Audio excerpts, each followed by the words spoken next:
Praise God. Biyaya at kapayapaan na nagmumula sa ating Panginoon Diyos muli sumagana sa bawat isa sa atin. Sa ating pag-aaralan, ating puntong ayan ang aklat ng Colossus chapter 2 verse 1 to 4, ganito ang sinasabi ng banal na kasulatan. Sapagkat ibig ko na inyong maalaman kung gaano kalaki ang aking pagpipilit dahil sa inyo at sa mga sa Laodicea at sa lahat ng hindi nakakita ng mukha ko sa laman, upang mga aliw ang kanilang puso sa kanilang pagkakalakip sa pag-ibig at sa lahat ng mga kayamanan ng lubos ng katiwasayan ng pagkaunawa, upang makilala nila ang hiwaga ng Diyos sa matuwid bagay, si Kristo, na siyang kinatataguan ng lahat ng kayamanan, ng karunungan at ng kaalaman. Ito'y sinasabi ko upang huwag kayong mga daya ng sinuman sa mga salitang kaakit-akit. Pagpalain ng Panginoon ang pagkabasa ng kanyang salita. At ito nga yung ating pag-akbaksang pag-aaralan, a treasury in Christ Jesus. Sabihin dito sa in-emphasize ni Apostol Pablo, si Jesus Christ, ang ating Panginoon Kristo, ang kinatataguan ng lahat ng kayamanan, ng karunungan, ng kaalaman. Kaya dahil dito, ito yung napakahalaga na ating makita, makamit, matanggap at atin din namang maipahayag para sa marami. Sabi nga, ito ang kayamanang pinamimigay, na ito naman ang kayamanan tinatakbuhan ng maraming tao.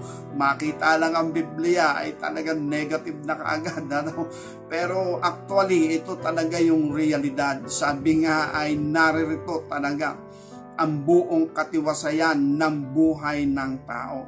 Kaya nga sa ating mga paksang mga pag-aaral na binabanggit ay empty talaga ang buhay ng tao, as in empty. Na ibig sabihin, meron tayong hinahanap sa ating buhay. Siyempre, hinahanap natin ay yung kakontentuhan, kasiyahan, kagalakan, kakontentuhan ng buhay, o yung kapayapaan, kapanatagan. And then, sa mga bagay na ito ay malimit, laging nakikita natin na ang paraan sa mga bagay na ito ay pera. At syempre, sa usapin ng pera ay gusto yung maraming pera. Kaya kapag pinag-usapan yung maraming pera, ibig sabihin mayaman. At kung talagang mayaman, ay parang doon nila makikita yung tinatawag na kagalakan, kasiyahan, kapayapaan, kakontentuhan. Pero ito nga yung reverse, lagi natin nababanggit sa ating pangangaral na aking ipinapahayag ang kasaysayan ng buhay ni Haring Solomon. Hindi nga siya nasiyahan. At dumating nga siya sa punto na bagot na siya. Sabi nga, Ecclesiastes chapter 2 verse 17, I hated life, for the works under the sun is grievous unto me. Dumating yun sa buhay ni Haring Solomon. Noong una, siya din siya. Kaya lang, yung kasiyahan niya ay nag-a-adventure talaga. No, kaya nga nakaipon siya di naman nakaipon, nakaabot siya ng 1,050 asawa. Ibig sabihin, hindi siya nasisiyahan sa 5, 10, 20, 100, hindi talaga nasiyahan. Naghahanap siya. Sino kaya dito talaga yun? Talaga sabi niya, hihimpilan ng kanyang buhay. Actually, wala nga. Kaya yun ang malupit. Wala siyang maiturong sarili niyang pamilya. No? Hindi kagaya sa panahon natin ngayon, bagamat hindi maganda, ay meron talagang original na pinakasalan. And then, yung the other woman, ay sabihin na yung mga, mga ano na lang yun, number 2, number 3, number 4. Pero at least merong isang original na pinakasalan. Sa ibang paniniwala, siyempre, kagaya ng ni Haring Solomon, legal talaga sa kanila yung mag-asawa ng marami. And then, sa panahon natin ngayon, sa Mosaic law, kasi na-adapt ng Middle East ang reliyon ng Hudyo, yung Mosaic law. And then, ito nga yung tinatawag nating Islam o Muslim. Pwede silang mag-asawa kahit ilan. yung kayang buhayin at hindi pababayaan. Dahil pag pinabayaan na yon, nila yun ay may hatol din, may kaparusahan din. Kaya ibig sabihin, kung hindi mo kaya, ay hindi ka pwedeng magdagdag. Kaya pabor laang yun sa mga mayayaman. Okay, balik tayo. Kasi si Hari Solomon nga ay nagkaroon ng 1,050. Kaya ang masakit sa kanya, malungkot sa kanya, ay wala siyang maituro kung alin doon yung kanyang pamilya na kanyang titigilan, yung kanyang hihimpilan, as in talaga wala. At saka hindi na nabanggit ng banal na kasulatan. Napadaan lang tayo doon dahil sabi nga si Hari Solomon ang pinakang mayaman, pinakang nag-adventure na magagawa niya lahat ng bagay, then hawak din niya ang batas, bagamat siya'y nasa ilalim ng batas ng ating Panginoon Diyos, pero lumabas din siya doon. Kaya sabi niya sa chapter 1 ng Ecclesiastes, sumangguni ako sa aking sariling puso para malaman ko kung ano ang meron sa kamangmangan at kaululan. At aking nahalata, sabi niya, mas lalo daw walang kabuluhan. Kaya ibig sabihin, talagang nag-a-adventure si Hari Solomon. Nasan ba ang buhay? Nasan ba ang kapayapaan? Nasan ba yung kakontentuhan? Nasan ba yung lubos na kasiyahan? At hindi niya nasumpungan. Pero sa aklat ng Ecclesiastes chapter 12, yun yung naging conclusion niya. Wala daw mabuti sa tao, kundi ang matakot sa Diyos, sundin ang kanyang mga utos, at ito yung pinakang katungkulan ng tao sa ibabaw ng lupa. Dahil sa ating Panginoon Diyos, nakamit ni Hari Solomon ang kanyang karunungan, ang kanyang katanyagan, ang kanyang karilagan, ang kanyang kayamanan, at ang pagiging hari na tanggap niya sa ating Panginoon Diyos. Diyos ang may bigay sa kanya noon. Pero yung lubos at ganap na kasiyahan, yun ang wala. Kaya dahil dito, eto nga, yung sinasabing isang buhay na ganap at kasiyasya, binanggit ito ng ating Panginoon Kristo sa John chapter 10 verse 10 na siya'y naparito sa ibabaw ng lupa upang magbigay ng buhay, isang buhay na ganap at kasiyasya.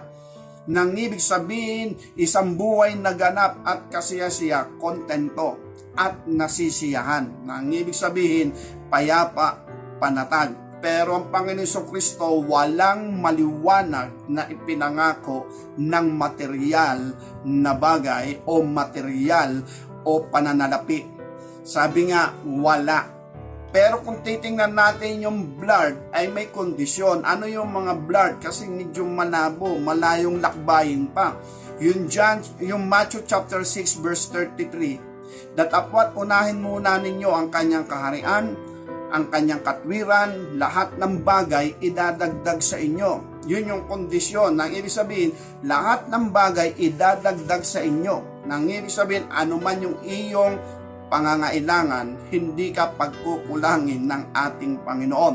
Yun naman ang sabi ni Hari Solomon, wala akong nakitang matuwid na lumakad sa harap ng Diyos na namalimos ng tinapay or else pinabayaan ng Diyos.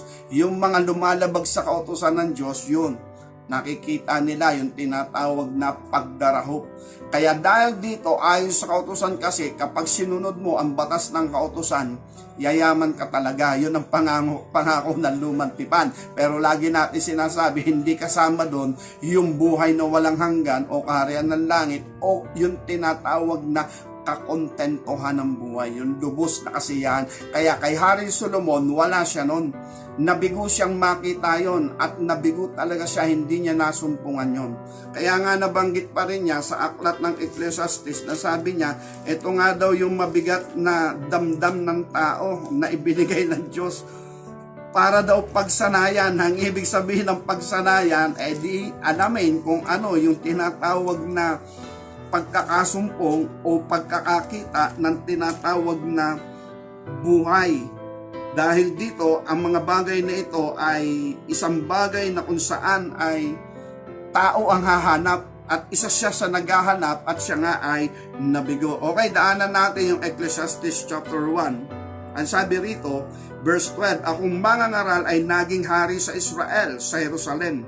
At inhilig kong aking puso na hanapin siya sa akin sa pamagitan ng karunungan ang lahat na nagawa sa silong ng langit. Mahirap na pagdaramdam na ito ang ibinigay ng Diyos sa mga anak ng tao upang pagsanayan. Kaya ibig sabihin, yan yung kalagayan natin.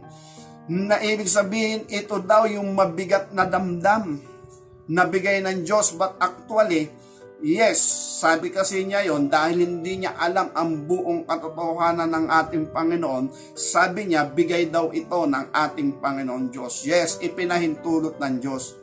Pero actually, from the very start, hindi ganon. Nang pumasok lang sa kasalanan sina Eva at ni Adan, nawala nga yung kapayapaan, nawala ang kagalakan, nawala ang kakontentuhan, nawala yung tinatawag na kapanatagan ng buhay. Nabalisa na sila.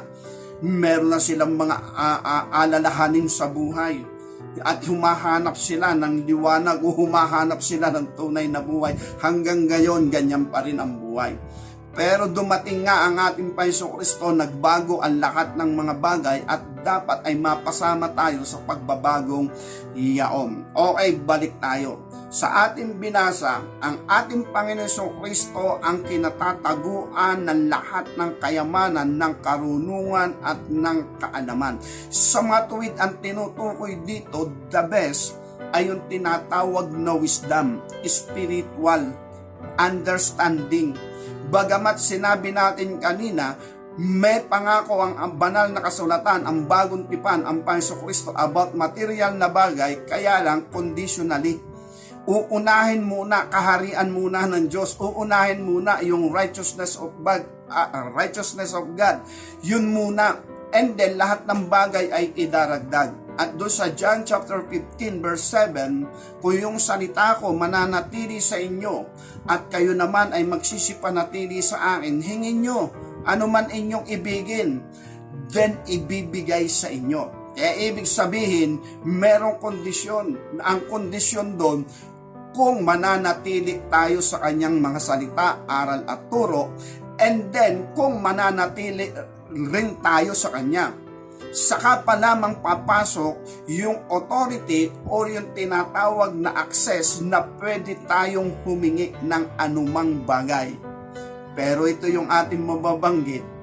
Kung alam natin ang kanyang salita, kalooban at tayo nananatili sa kanya, ang hihingin natin sa kanya, lahat ng bagay matuwid. Hindi po mga bagay na worldly. Nang ibig sabihin yung pansarili lamang, hindi ganon. Kung ano man, sabi nga ng banal na kasulatan sa Acts chapter 2, o hanggang chapter 4 na sinasabi roon, ang mga alagad ay nangagkakatipon at ang kanilang mga pag-aari, ang sabi roon, nung mga sumasampalataya sa Panginoong Kristo, pag-aari din ng iba. Nang ibig sabihin, hindi lamang sa kanilang sarili yon, na hindi nila personal ito, kundi kinikilala nila, ipinagkatiwala lang sa kanila ng ating Panginoon Diyos. And then, itinutulong naman nila sa marami, sa mga nangangailangan. Kaya ang sabi ron, walang nagdarahop sa kanila. Kaya dito makikita natin, ang ibig sabihin, ang Panginoon may mga pangako siya patungkol sa tinatawag na material na bagay, pero conditional talaga. Dito sa aklat ng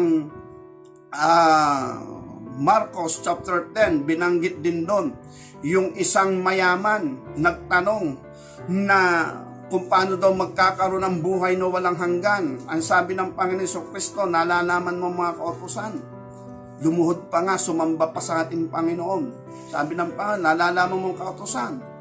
Huwag kang mandaraya, igagalang mo ang iyong ama't ina. Huwag kang sasaksi sa di katotohanan, huwag kang magnanakaw. At sabi niya, Guro, bata pa ako, ginawa ko na yan. Tinitigan siya ng Panginoong Kristo at ang sabi sa kanya, isang bagay yung kulang sa'yo. Ipagbili mo lahat mong tinatangkilik, ibigay mo sa mga duka, then sumunod ka sa akin. Ang sabi ro na manglaw yung mayaman na binata, dahil marami siyang mga pag-aari. At ang sabi ng Panginoon, napakahirap pumasok sa kaharian ng langit ang mga tao na may taglay na kayamanan. Kaya nagtaka yung mga alagad at ang sabi ng mga alagad, paano may pangyayari yun? O napakabigat naman pangyayari nun. Ang sabi ng Panginoon, sa tao mahirap, pero sa Diyos hindi. At niliwanag ng Panginoon, mahirap sa tao ang pumasok sa kaharian ng langit na umaasa sa kanyang kayamanan at ang pag-asa niya yung kayamanan na yon. Kaya ibig sabihin, dapat mas malamang, mas malaki at maglagak ng tiwala ay sa Panginoon Diyos kaysa doon sa kayamanan. Bakit? Sapagkat ang kayamanan dito lang yan sa lupa. No, dito lang yan sa lupa. Pag alis natin sa lupa, hindi yan ang pinaghirapan ng Panginoon, yung mga bagay ng lupa, kundi yung final destiny, yung ating dakong karoroonan pagkatapos ng buhay dito. Kaya ang sabi ng Panginoon, ibigay mo sa mga dukha, magkakaroon ka ng kayamanan sa langit.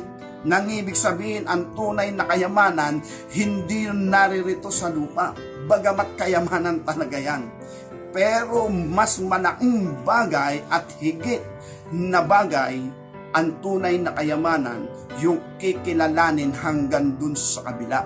Kaya dahil dito, ito yung sinasaad ni Apostol Pablo dito sa ating teksto sa Colossus chapter 2, verse 3, na si Jesus Christ ang kinatataguan ng lahat ng mga kayamanan. Okay, eto, balik tayo. Sa pamagitan kasi ng mga kayamanan, inaakala ng mga tao, yung material inaakala ng mga tao, mapapayapa siya, makokontento siya, mapapanatag siya, at malulubos ang kanyang kasiyahan. Pero yun ang ating binabanggit, nangyari, hindi nga yun nangyari kay Haring Solomon.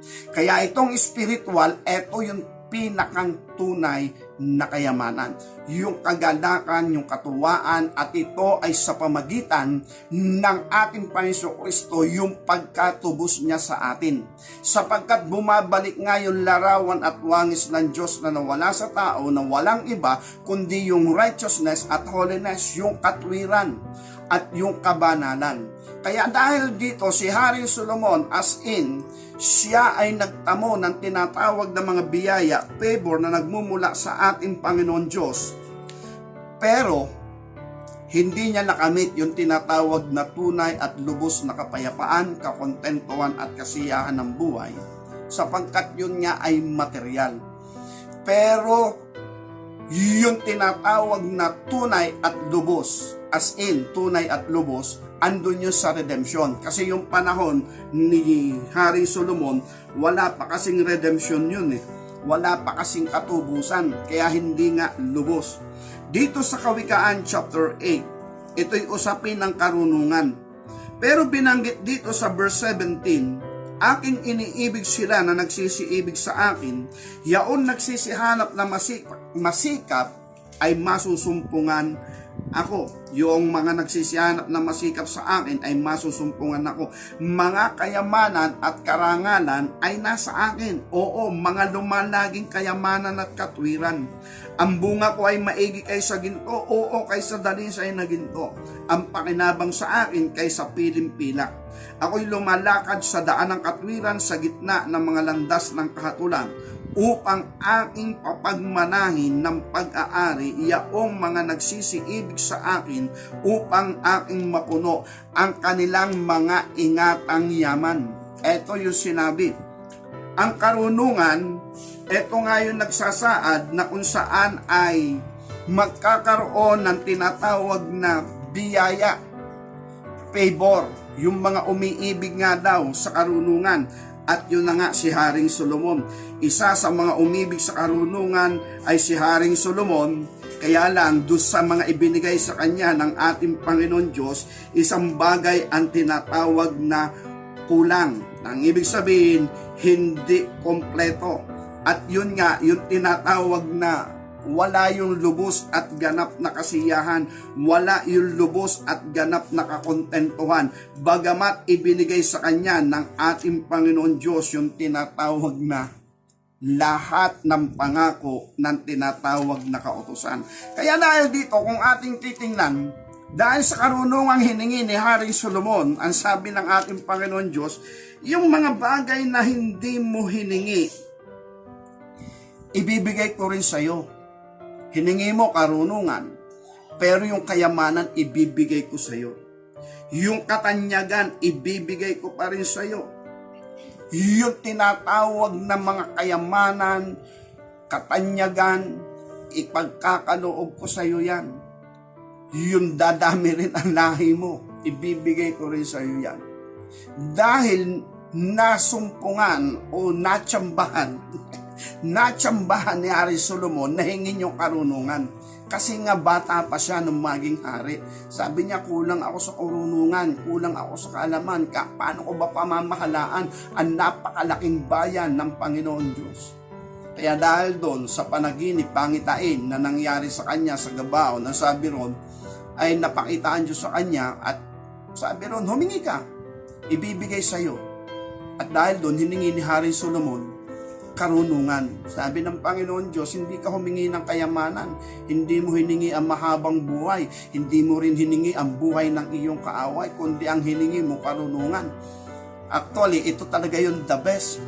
Sapagkat sa buhay ng tao, nang pumasok sa kasalanan si Eva at si Adan, spiritually patay ang tao sa harapan ng Diyos, yung spiritual death. Kaya sabi doon, walang pagsalang kayo'y mamamatay. Pero yung physical, hindi sila namatay, pero nahiwalay sila sa Diyos at ang nawala nga, yung tinatawag na righteousness and holiness. Pero sa pamagitan ng karunungan, ay maa-adapt o matitrigger o muling mag-aalab yung tinatawag o magpapangsyon muli, yung tinatawag na righteousness and holiness. Pero dahil wala ngang redemption, yung nga ang problema kay Haring Solomon. Nang ibig sabihin, pumasok pa rin siya ng mga bagay na labag sa kalooban ng Diyos.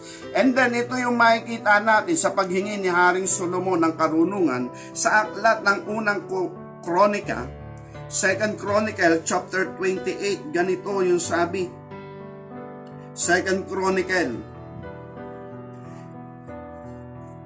verse 5. Ang sabi rito, sa lahat ng aking mga anak ay binigyan ako ng Panginoon ng maraming anak. Pinili niya si Solomon na aking anak upang umupo sa luklukan ng kaharian ng Panginoon sa Israel. At sa kanyang sinabi sa akin, si Solomon na iyong anak ang siyang magtatayo ng aking bahay at ng aking mga looban sapagkat siya'y aking pinili.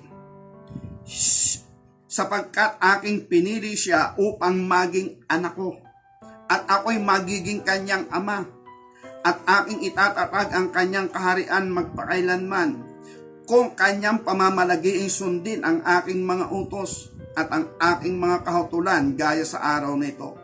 Ngayon nga sa paningin ng buong Israel ng kapisanan ng Panginoon sa pakinig ng ating Diyos, sundin at suriin ang lahat ng utos ng Panginoon ninyong Diyos upang inyong ariin ang mabubuting lupain o ang mabuting lupain na ito na maiwang pinakamana sa inyong mga anak pagkamatay nyo magpakailanman. At ikaw, Solomon, na aking anak, kilalanin mo ang Diyos na iyong ama at paglingkuran mo siya ng sakdal na puso at kusang pag-iisip sapagkat sinasaliksik ng Panginoon ang lahat ng puso at nalalaman ang lahat ng akala ng pag-iisip. Kung iyong hanapin siya'y masusumpungan sa iyo, ngunit kung pabayaan mo siya, kanyang itatakwil ka magpakailanman. Ito yung isa sa pabor na ibinigay ng Diyos kay Haring Solomon ayon sa pagsasaysay ni Haring David. Ang sabi rito sa verse 6, at kanyang sinabi sa akin, si Solomon na iyong anak, siya ang magtatayo ng aking bahay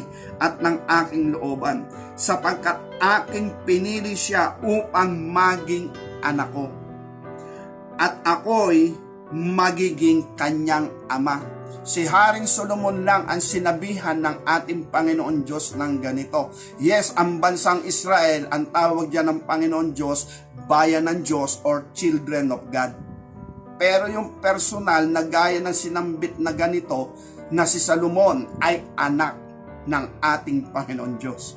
Kaya ibig sabihin, kinilala ng ating Panginoon Diyos si Haring Solomon sapagkat humingi siya ng karunungan at ibinigay naman sa kanya yung karunungan. Kaya dahil dito yung karunungan, yung wisdom is an ability to choose right. Kaya dahil dito itong Kawikaan chapter 8, itong ang karunungan daw ay talagang as in nananawagan sa lahat ng tao. At ang pagkasumpong daw ng karunungan ay pagkasumpong ng kayamanan ng ating Panginoon Diyos, higit sa ginto, higit sa pilak. Pero si Haring Solomon, eto, Binigyan siya ng karunungan na hindi nakikita ni Haring Solomon. Ang mas higit na kayamanan ay yung kanyang karunungan na ibinigay ng Diyos, hindi yung material na bagay na ibinigay sa kanya din ng ating Panginoon Diyos. Yung katanyagan, yung kasikatan, yung kayamanan, yung paghahari niya sa Israel, at naghari siya ng may kapayapaan sa Israel, walang digmaan sa loob ng 40 taon. Ang reason nito, humingi siya ng karunungan, wisdom, na hindi alam ni Haring Solomon. Yung wisdom na hiningi niya ay persona ng banal na espiritu. Kaya ito yung sinasabi sa Aklat ng Kawikaan nga, chapter 8. Ang sabi rito, akong karunungan ay tumatahan sa kabaitan. At dahil dito, kung binanggit dito na akong karunungan ay persona talaga. Verse 12, ang sabi rito, chapter 8, verse 12 ng Kawikaan, akong karunungan ay tumatahan sa kabaitan at aking nasusumpungan ang kaalaman at gunita. Nang ibig sabihin, ang karunungan, persona. At yun ang nawawala sa buhay ng tao. Yung hininga ng ating Panginoon Diyos, may kalakip na larawan at wangis ng Diyos sa buhay ng tao. Ito nga yung righteousness and holiness. Kaya yung karunungan ng umaakay kay Haring Solomon upang magpasya ng mga matutuwid, tama at kalugod-lugod sa harapan ng Diyos at lakaran ang kabanalan at kalooban ng ating Panginoon. Kaya dahil dito, kinilala siya ng ating Panginoon, kanyang anak.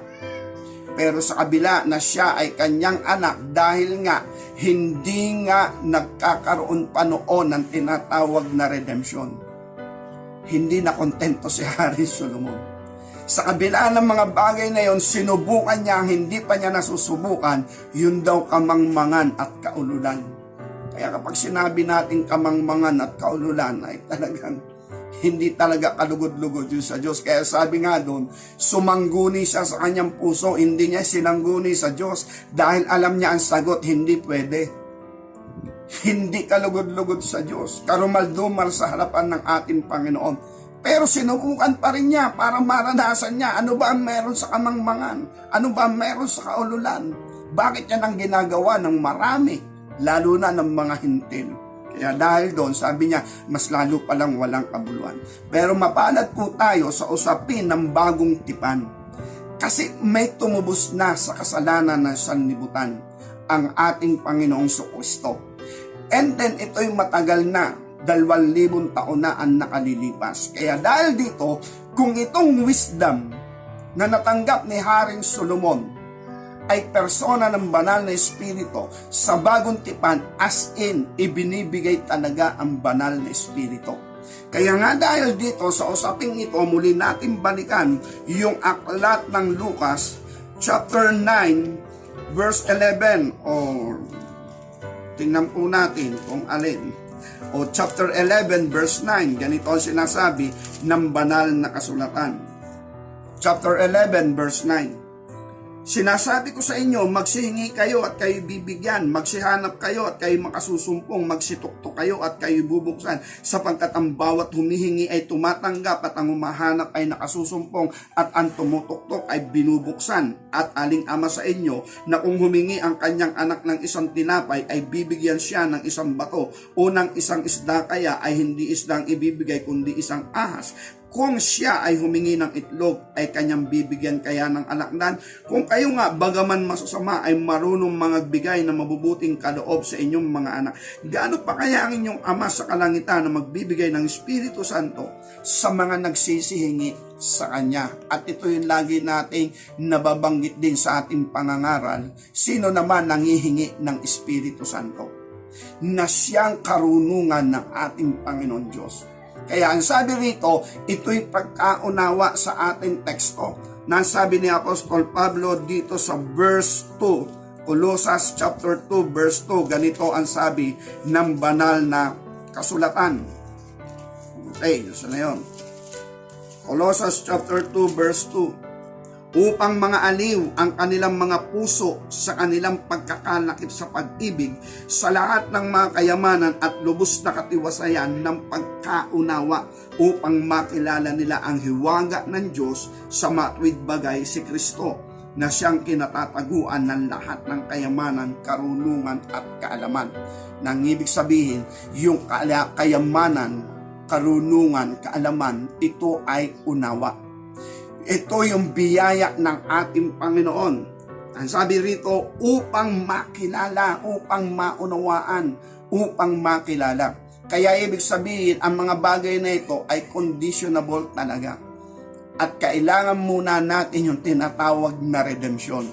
Kasi nga, kaya Christ Jesus, siya yung tagapamagitan at ang Panginoon ang magdadala sa atin upang tayo ay maging kalugod-lugod muli sa ating Panginoon Diyos at yung holiness and righteousness ay mapabalik sa tao at yung sinasabi nga lagi natin na sinulat ni Apostol Pablo sa Ephesians chapter 2 verse 1 at verse 5, yung quickening, yung inire-revive uli or inire-restore uli yung larawan at wangis ng Diyos na nawala sa tao. At kapag na-revive yun, na-restore yun, ang sabi nga, yun ang pinakang attribute o yung pinakang larawan at wangis ng Diyos. The holiness and the righteousness. And then, dahil dito, magkakaroon tayo ng tinatawag na pagkaunawa sa mga bagay na kalooban ng ating Panginoon Diyos. At kapag ka naman yon ang ating naunawaan, nalaman, naintindihan, na ang ibig sabihin, magkakaroon tayo ng kapayapaan, kapanatagan. Bakit? Naiintindihan na natin nauunawaan na natin hindi tayo mababalisa sapagkat naiintindihan nga natin yung mga bagay na kalooban ng Diyos. Sa sulat ni Apostol Pablo, 1 Corinthians chapter 2, verse 5, ganito ang sinasabi, upang ang inyong pananampalataya ay huwag masalig sa karunungan ng mga tao, kundi sa kapangyarihan ng Diyos. Gayon man ay nagsasalita kami ng karunungan sa mga may gulang, bagaman hindi karunungan ng sanlibutan ito, o ng mga may kapangyarihan sa sanlibutan ito, na ang mga ito'y nangauwi sa wala. Kung sinasalita namin ang karunungan ng Diyos sa hiwaga, iyakong karunungang itinalaga ng Diyos bago nilalang ang mga sanlibutan sa kaluluwalhati natin, na hindi napagkilala ng sino mang pinuno sa sanlibutan ito, sapagkat kung nakilala sana nila, dising di ipinausapos ang Panginoon ng kalwalhatian. Datapwat gaya ng nasusulat, ang mga bagay na hindi nakita ng mata, ni narinig ng tenga, hindi pumasok sa puso ng tao, anumang bagay na inihanda ng Diyos sa kanila na nagsisiibig sa Kanya. Ngunit ang mga ito'y pinahayag sa atin ng Diyos sa pamagitan ng Espiritu, sapagkat nasisiyasat ng Espiritu ang mga bagay, ang lahat ng mga bagay, oo, ang malalalim na mga bagay ng Diyos, sapagkat sino sa mga tao nakakakilala ng mga bagay ng tao kundi ang Espiritu ng tao na nasa Kanya. Gayon din naman ang mga bagay ng Diyos ay hindi nakikilala ng sino man maliban ng Espiritu ng Diyos. Ngunit atin tinanggap hindi ang Espiritu ng sanlibutan kundi ang Espiritu mula sa Diyos, upang atin mapagkilala mga bagay na sa atin ay ibinigay na walang bayan. Na sa mga bagay na ito ay atin naman sinasalita, hindi tulad sa salitang itinuturo ng karunungan ng tao, kundi tinuturo ng Espiritu na iwinawangis natin ang mga bagay na ayon sa Espiritu, mga pananalitang ayon sa Espiritu. Ngunit ang taong ayon sa laman ay hindi tumatanggap ng Espiritu ng Diyos, sapagkat ang mga ito ay kamangmangan sa Kanya at hindi niya nauunawa, sapagkat ang mga yaoy sinisiyasat ayon sa Espiritu. Ngunit ang Espiritu nakasisiyasat sa lahat ng bagay at siya hindi sinisiyasat ng sino man, sapagkat sino ang nakakakilala sa pag-iisip ng Panginoon upang siya'y turuan niya. Datapwat nasa atin ang pag-iisip ni Kristo, ang banal na Espiritu na ipinangako at ibinibigay ng ating Panginoon Diyos doon sa mga nakikipagkasundo sa Kanya sa dugo ng tipan. At yun nga yung sinasabi natin, ang aklat ng Ezekiel chapter 36 verse 25 to 37, lilinisin muna niya ang ating budhi. Bibigyan tayo ng bagong diwa, yung ngang righteousness. Aalisin yung pusong bato at papalitan ng pusong laman, at yun na nga yung holiness. Kung mangyari na maging malinis na ang ating budhi, yung ating thinking ay maging righteous na, at yung ating emotion ay maging holy, dun pa lamang niya ibibigay ang kanyang banal na espiritu at mananahan sa loob ng sumasampalataya. Kaya dahil doon siya ay magiging templong banal, at ang Espiritu na nga ang nakakasiyasat ng lahat ng hiwaga ng Diyos, at ang lahat ng hiwaga ng Panginoon Diyos ipapakilala sa Kanya. At kapag ipinakilala sa Kanya, doon papasok na yung kapayapaan, kapanatagan, kakontentuhan, kagalangan, katuwaan, hindi kayang ipaliwanag, sapagkat naunawaan niya ang mga bagay ng Diyos, ang mga problema at suliran ng tao, bakit ganon ang lakad ng tao, bakit ganito ang kalagayan ng mundo, bakit ganon nangyari ang mga bagay na yon na nung unay hindi natin kayang sagutin. Pero tinulungan tayo ng banal na espiritu para maunawaan yung mga bagay na yun. At kapag ating ngang naunawaan, kailangan talaga yung unawa, doon hindi natin kayang ipaliwanag mula sa ating puso yung kapayapaan, kagalangan, katuwaan na sinasabi ng aklat ng Kawikaan chapter 8 na binasa natin kanina. Atin muling ulitin ang sabi ron sa Kawikaan chapter 8 verse 17. Ganito sinasabi ng banal na kasulatan. Okay, Kawikaan chapter 8 verse 17. Aking iniibig sila na nagsisiibig sa akin, at yaon nagsisihanap na masikap sa akin ay masusumpungan ako. Mga kayamanan at karangalan ay nasa akin, oo, lumalaging mga kayamanan at katwiran. Ang bunga ko ay maigi kaysa ginto, oo, kaysa dalisay na ginto. Ang pakinabang sa akin kaysa piling pilak. Ako'y lumalakad sa daan ng katwiran sa gitna ng mga landas ng kahatulan, upang aking papagmanahin ng pag-aari iyaong nagsisiibig sa akin, upang aking mapuno ang kanilang ingatang yaman.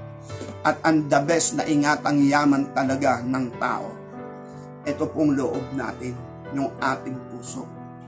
Pupunuin niya ng kayamanan ng ating Panginoon. Nang ibig sabihin, dyan din mananahan ang espiritu ng ating Panginoon.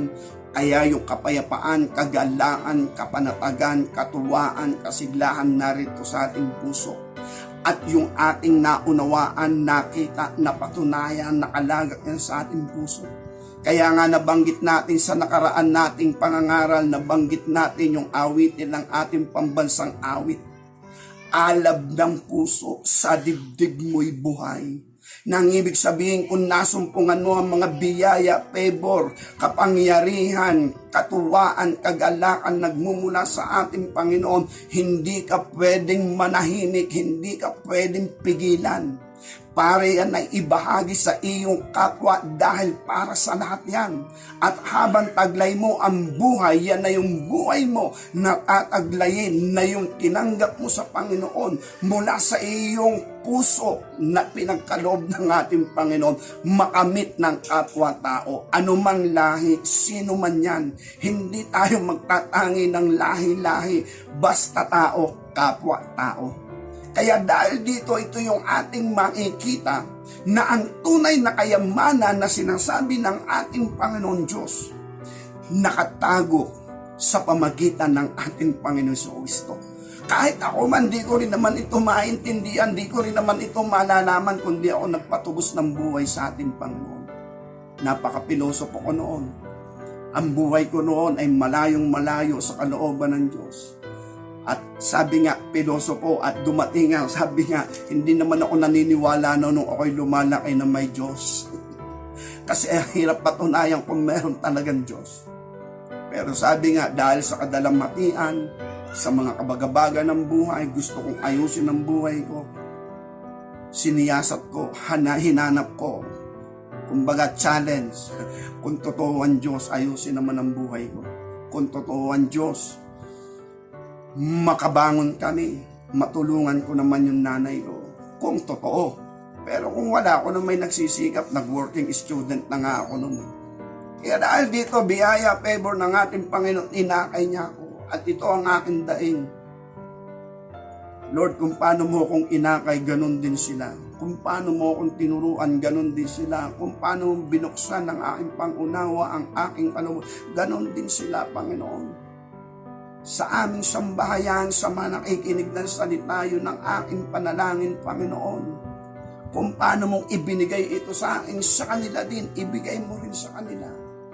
Kaya dahil dito, mga kapatid, sa ating Panginoon Diyos, ang buong katotohanan, yan ang pinakang kayamanan na hindi po matatawaran, hindi maaalagaan. Kaya anong sabi ng ating Panginoon Kristo sa aklat ng Juan, chapter 18, verse 37, ganito ang sinasabi ng banal na kasulatan, siya'y naparito upang bigyang patotoo ang katotohanan. At dahil dito, siya ay naparito. Okay, nasa na yun? John 18:37, sinabi nga sa kanya ni Pilato, ikaw ba ang hari? Sumagot si Jesus, ikaw ang nagsasabing ako'y hari.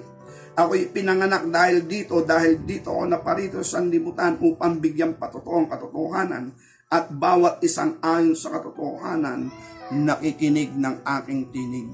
Kaya salamat sa ating Panginoon Diyos sa ganung mga biyaya at ito ang pagkaunawa at pagkakilala sa Diyos. Kapag nakita natin ang katotohanan ng ating Panginoon, yan ay kayamanan. Nang ibig sabihin, kontento tayo. Payapa tayo, panatag tayo. Wala man tayo ng mga ganumang pag-aari na gaya ni Haring Solomon, pero kung nasa atin naman yung hinahangad ni Haring Solomon na hindi niya nasumpungan, nasa atin naman mas higit pa tayo kay Haring Solomon. Kaya dahil dito, yun nga ang mabigat. Sabi ng Panginoon sa binatang mayaman, yung pag-aari mo, benta mo. Tapos ibigay mo sa mga dukha. Magkakaroon ka ng kayamanan sa langit. Kaya dahil doon, nagulat ang marami. Ang sabi ng ating Panginoon, napakahirap talagang pumasok sa kare ng langit ang umaasa at tumitiwala sa kayamanan. Dahil yung binatang mayaman, yun ang kanyang kalagayan. Kaya siya sumusunod sa batas ng Diyos, kautusan ng Diyos, kasi gusto rin nga niya yung gantimpala ng Diyos.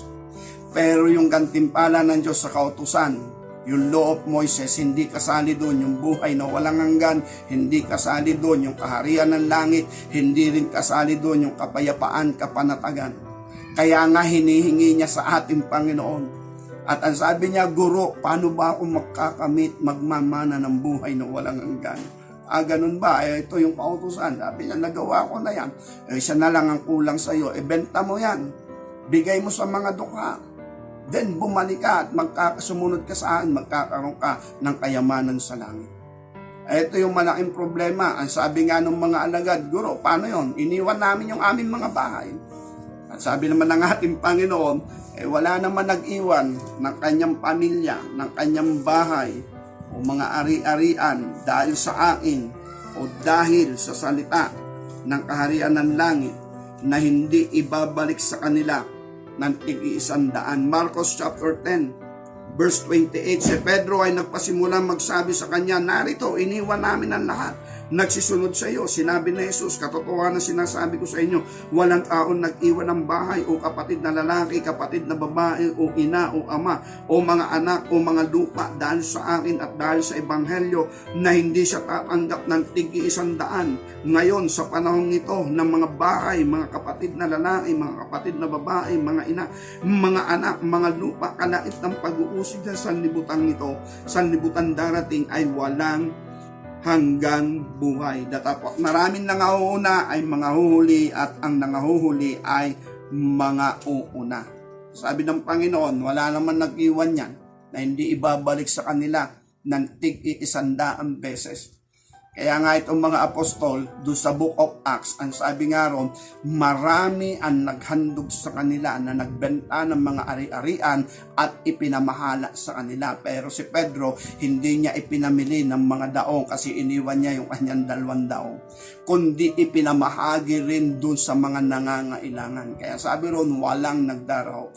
Kaya kung itong binatang mayamang ito, pinagbili niya yung tinatangkilik niya, ibinigay niya sa mga dukha. Kayang ibalik sa Kanya yun ng ating Panginoon ng 10 beses o maka-100 beses. If ever nagawa niya. Ang problema, hindi nga niya nagawa.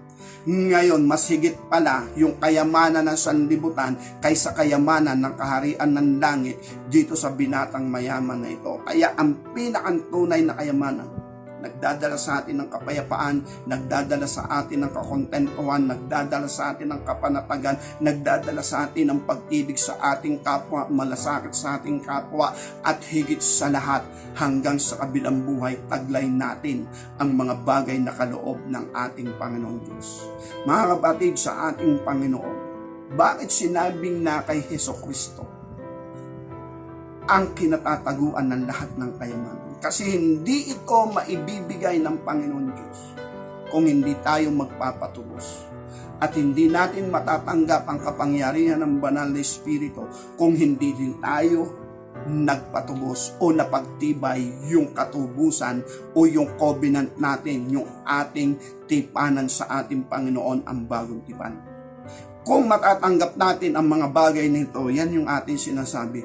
Yan yung kayamanan na ipinamimigay, hindi ipinagdadamot. Kaya ibig sabihin, okay, nadaanan lang. Maraming mga ngaral, ang kanilang mga kaalaman, ipinagdadamot.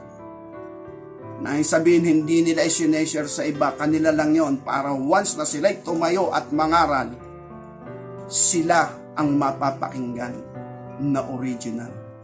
Nang ibig sabihin ay sila ay mga, sabi nga, enlightened, may wisdom ng Diyos.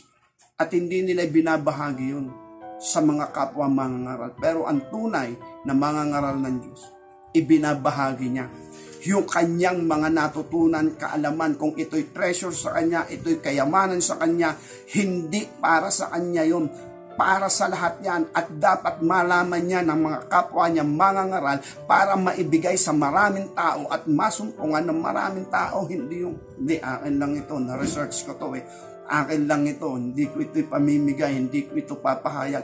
Hindi, wag ganon, no? Marami na ako nakitang ganon, yung may mga taglay na libro, no? Hindi nila pinabahagi yung kanilang libro at baka matuto, baka makaalam. Hindi ganon, wag po nating ipagdamot. Pero kung yan ay kaalaman ng sanlibutan, ay pagdadamot talaga yan. Pero kung yan ay karunungan mula sa ating Panginoon Diyos, hindi yan pinagdadamot. Kasi para sa lahat lang ng tao, hindi lang para sa mga mangangaral, para sa lahat ng tao na nakikinig. Kaya dahil dito, mga kapatid, sa ating Panginoon Diyos, ang kapayapaan, ang kapanatagan, masusumpungan natin kapag tayo ay nakapasok sa biyaya ng ating Panginoon. Malalim po yung sinabi ng John chapter 1 na sinasabi doon, ang kautusan ay dumating sa pamagitan ni Moises. Pero yung biyaya at katotohanan at biyaya sa biyaya ay dumating sa pamagitan ng Panginoon Kristo. Katotohanan at biyaya. At may binanggit din doon, biyaya sa biyaya. At yung tinatawag na biyaya sa biyaya, yun ay napakalalim. Makikita mo lang yung pa'y nakapasok sa biyaya. Pero habang hindi tayo nakakapasok sa biyayang yon, sarado yun. Hindi po natin napapag-unawa yun. Mapapabilang tayo doon sa sinabi ni Apostol Pablo sa 1 Corinthians chapter 2 na hindi narinig, ni hindi nakita, hindi napakinggan, pero ipinapahayag sa pamagitan ng banal na Espiritu. Okay, mga kapatid, sa ating Panginoon Diyos, ang kayamanang ito personal. Ano po? Sabi nga, hindi po natin mahawakan, pero pwede nating makamit. At pag ating nakamit, yung kapayapaan, kapanatagan, matatanggap natin, hindi natin hangad. No, bagamat hindi tayo tumatanggi kung tayo pagkatiwalaan ng kayamanan sa sanlibutan gaya ni Hari Solomon. Pero anong gagawin natin doon? Kundi ibahagi din sa mga dukha. No, kaya po salamat sa biyaya ng ating Panginoon. Favor po. Sabi nga, salamat sa ating Pangulo na bagong halal. No po, mamimigay ng pabahay. 6 na milyon mangyari nawang lubos sa loob ng 6 na taon. Para po yung ating mga kababayan na wala pong maayos na tahanan o bahay na tinutuluyan, ay hindi na sila pakalat-kalat, wala na sa gilid ng ilog, wala na sa gilid ng riles, kundi para sa kanila yung mga biyaya, mga pabor na yon. Okay, pansamantala, higit sa lahat, ito yung pinakang nais ng ating Panginoon, hindi lang material na bagay. Yes, kaya ibigay ng ating Panginoon, pero conditional talaga, as in conditional. Paridim muna tayo, patubos muna tayo. Then, kapag nangyari mga bagay na ito, masusumpungan natin ang mga tunay na biyaya ng ating Panginoon. Then, umalis man tayo dito sa ibabaw ng lupa, ay praise God, natapos po yung ating ministeryo. No, kaya nga sabi ko nga, mahirap din yung tapos na yung ministeryo mo, wala ka na sa ibabaw ng lupa, hindi ka na makabahagi sa ginagawang pagpapakahayag ng ating Panginoon Diyos. Nang ibig sabihin sa pag-aakay at pagbubukas ng puso't pangunawa, bagamat banal na Espiritu ang gumagawa doon, then tayo yung mga vessel. Kaya sa banal na kasulatan, may sinasabi ron, sila yung mga ambassador of Christ. Sila yung mga tagapagsalita ng ating Panginoon Kristo at maraming pabor ang ating Panginoon. Pero higit sa lahat, sabi nga natin kanina, conditional. Kapag hindi tayo natubos, wala pong mangyayari, mapapahamak pa ang ating kaluluwa. Kaya sabi nga natin, itong biyayang ito ng Panginoon, the winner take it all. Totoo po yun, yung inaawit ng maraming mga aawit. Pero kapag inilakip po natin, sabi nga, no more ace to game daw, no more ace. Kasi si Jesus Christ, siya lang talaga. No? Pero yung mga ace na ginagamit nila, sa sanlibutan yun. Kapos talaga. Pero the best yung Creator, ang ating Panginoon Diyos at yung kanyang berbo, ang ating Redeemer, ang ating Paiso Kristo, na andun yung buong pagtatagumpay. Harinawa po, sumaatin ng mga biyaya, favor ng ating Panginoon, makamit po natin ang mga bagay na ito, makita po natin at ating po talagang makamit. And then kung makamit po natin, maraming salamat sa Diyos dahil sisigaw yan sa loob mo. Magiging isang alab yan sa iyong puso. Sabi nga sa dibdib mo'y buhay, yan na rin sasalitain mo habang ikay nabubuhay. Kasi naandyan yan sa loob mo. Mga tanging kayamanan na kaloob ng ating Panginoon Diyos. Okay, pagpalain tayo ng ating Panginoon sa kanyang kapurihan magpakailanman. Amen. Muli tayong manalangin.